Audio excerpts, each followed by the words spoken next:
à tous, je suis Céline Engels, coach en bonheur pro et perso, en équilibre de vie pro et perso, et aujourd'hui je vous parle de confiance en soi. Alors pourquoi vous parlez de confiance en soi? Parce que la majorité des personnes que j'accompagne ont à un moment donné douté d'elles-mêmes, ont peur d'oser, ont peur du changement, ont peur de passer à l'action, procrastinent par rapport à leur vie idéale, par rapport à la meilleure version d'elles-mêmes.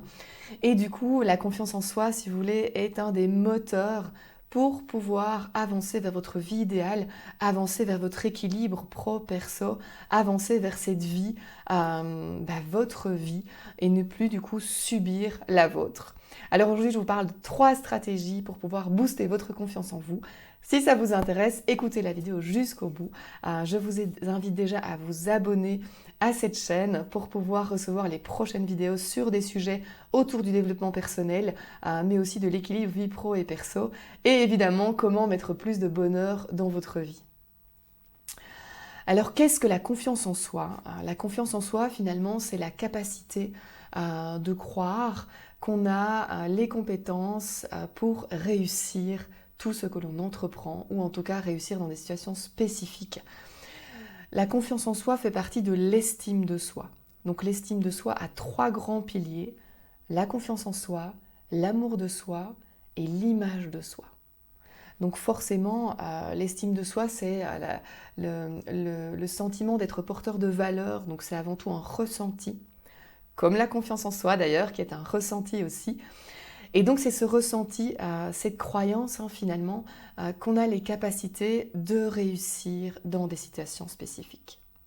Et donc du coup, avoir confiance en soi, c'est être confiant, c'est oser passer à l'action, c'est oser aller parler à quelqu'un dans la rue, c'est oser prendre la parole en réunion, c'est oser dire ce qu'on pense, oser défendre ses idées. Finalement, ça va être tout ce qui tourne autour du passage à l'action, d'oser, de persévérer aussi. Donc tous ces verbes d'action-là, finalement, font partie de la confiance en soi. Alors 3 stratégies aujourd'hui que je vous partage pour avoir plus confiance en vous.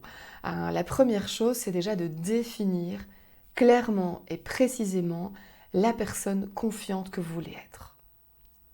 De nouveau, c'est l'importance des objectifs, on en a déjà parlé dans d'autres vidéos ici. Plus votre objectif est clair, plus vous allez l'atteindre. C'est pareil avec la confiance en soi. Plus la personne confiante que vous voulez être est clairement définie, dans ses gestes, dans ses propos, dans sa posture, plus vous allez atteindre cette personne. Donc la première stratégie, c'est déjà vraiment d'arriver à définir clairement, voilà, la personne que je veux être, elle se tient comme ça, elle parle comme ça, elle fait cela, elle fait ceci, elle fait cela, elle interagit comme ça avec les personnes, elle pense de cette façon-là. Donc vraiment de définir clairement, de visualiser cette personne confiante que vous voulez être. Ça, c'est la première étape. N'hésitez pas à être aussi précis que possible et donc d'aller vraiment dans tous les détails. Vous devez pouvoir visuer la personne, cet avatar finalement de vous-même confiant. Voilà, qu'est-ce qu'elle porte, comment elle interagit. Voilà, il faut vraiment que ce soit extrêmement précis. Donc ça, c'est la première étape, définir clairement la personne confiante que vous voulez être. La deuxième étape, une fois que vous avez défini clairement cette personne que vous voulez être, c'est de l'incarner. Maintenant que vous savez exactement quel type de personne confiante et qu'est-ce que ça veut dire pour vous, surtout, cette confiance en vous, qu'est-ce que ça veut dire pour vous, qu'est-ce que ça va vous permettre d'avoir, d'être, de faire. Donc quand ça c'est clairement défini, incarnez cette personne. Nous sommes ce que nous répétons sans cesse. Donc plus vous allez faire et agir comme cette personne confiante, plus vous allez le devenir. Donc ça, c'est l'art de faire comme si. Si vous voulez une qualité, faites comme si vous l'aviez déjà. C'est pareil avec la confiance. Ça a été prouvé par les études en neurosciences, en psychologie positive. Par exemple, il y a ce lien dont je parle tout le temps entre le corps, le cœur et l'esprit. Donc l'un interagit tout le temps sur l'autre. Et donc plus vous allez incarner, donc plus vous allez agir dans votre comportement comme cette personne confiante que vous voulez être, plus votre cerveau va l'enregistrer, va l'encoder, et plus du coup au niveau de vos émotions, vous aurez aussi ces émotions liées à la confiance, cette positivité, cette affirmation de soi. Donc du coup, incarner cette personne. Parce que, comme je disais, le comportement est lié forcément à nos croyances, à nos pensées, à nos émotions.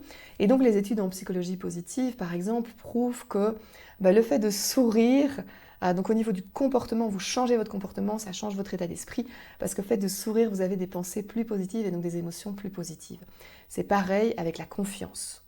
Plus vous allez avoir cette posture de confiance, parce que vous l'aurez clairement défini avant, qu'est-ce que ça veut dire pour vous, et qu'est-ce qui fera que vous vous sentirez confiante dans cette posture, dans ce comportement, plus vous allez l'incarner, plus vous allez l'être en fait. Le faire plus le faire plus le faire plus le faire égale de l'être. Donc plus vous faites, plus vous êtes. Donc les études prouvaient aussi que... je reviens là-dessus sur le faire comme si, en fait. Faire comme si vous êtes confiant, confiante pour être confiant. Les études ont validé ça dans le sens où ils ont demandé à des personnes plus âgées, 80 ans environ, de faire comme si elles étaient jeunes. Et donc en fait, en très peu de temps, ces personnes ont gagné de la réactivité, ont amélioré leur mémoire. Simplement parce que psychologiquement, elles se sont dit qu'elles étaient plus jeunes, elles ont agi comme si elles étaient plus jeunes. Donc ça, c'est vraiment les études qui le prouvent. Agissez comme si et vous deviendrez. Donc ça, c'est la deuxième stratégie qui est extrêmement importante pour moi.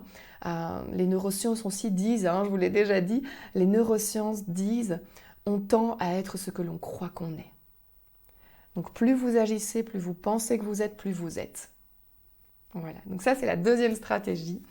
Alors la troisième stratégie qui est liée du coup aux deux premières, donc une fois que vous avez défini clairement la personne que vous voulez être, ses faits, ses gestes, comment elle agit, vous l'incarnez dans votre comportement quotidien, vous l'incarnez.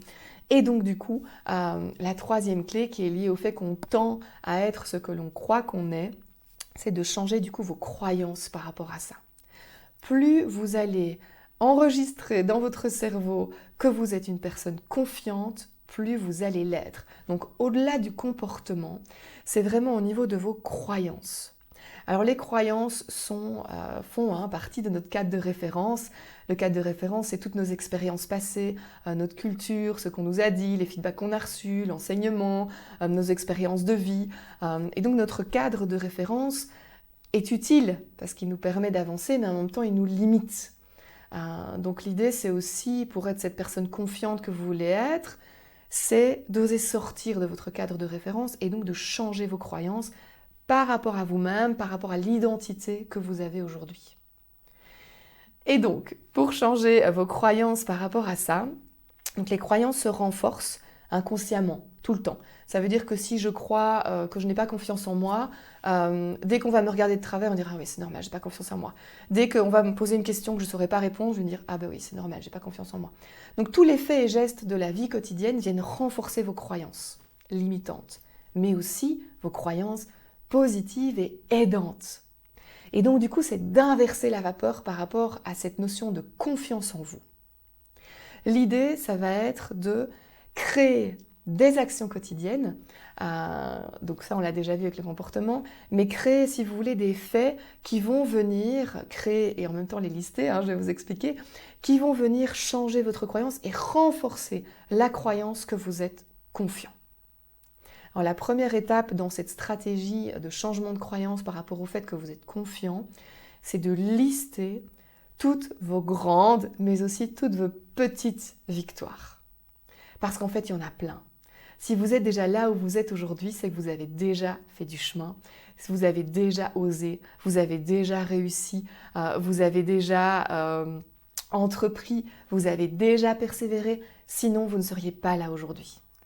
Et la première victoire que vous avez eue, là je fais référence à une chanson de Jean-Jacques Goldman, du coup pour celles qui connaissent, qui dit qu'on a déjà été les premiers dans une chanson. On a déjà été les premiers parce que c'est nous qui sommes nés. Donc n'oubliez pas ça, vous avez déjà eu la victoire d'être là en fait. Et donc ça c'était votre première victoire, mais il y en a eu plein d'autres jusqu'à aujourd'hui, jusqu'à ce moment-là où vous êtes en train de regarder la vidéo. Donc la première chose à faire dans cette troisième stratégie, c'est de lister vos petites et vos grandes victoires. ça peut être d'avoir réussi à parler à quelqu'un, ça peut être d'avoir réussi un déménagement, ça peut être d'avoir réussi une rupture, d'avoir osé rompre, ça peut être vos enfants, d'avoir réussi à avoir des beaux enfants qui sont là en bonne santé, qui grandissent, qui évoluent, que vous entourez au quotidien. Ça peut être d'avoir réussi votre diplôme, ça peut être d'avoir votre permis, ça peut être d'avoir été prendre le train, ça peut être un voyage que vous avez osé, d'avoir la première fois que vous avez pris l'avion, ou le train, ou le bus tout seul. Voilà, c'est plein de petites choses qui pour vous ont été un moment de sortie de zone de confort, je vais l'expliquer comme ça du coup, qui ont été un moment de sortie de zone de confort, mais où vous avez réussi. Vous avez été inconfortable, mais vous y avez quand même été.